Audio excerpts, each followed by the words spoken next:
Welcome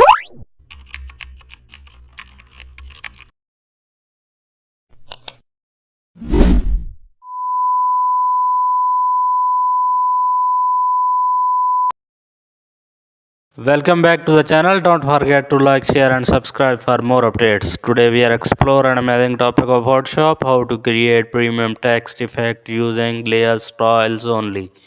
Create a new canvas in Photoshop, click type tool and type your text. Choose a clean bold font. Now press Ctrl plus T and scale text, center it properly. Go to the layers panel, double click text layers, enable gradient overlay. Choose dark to light gradient, adjust angle slightly. Now turn on inner shadow, reduce opacity to keep it soft.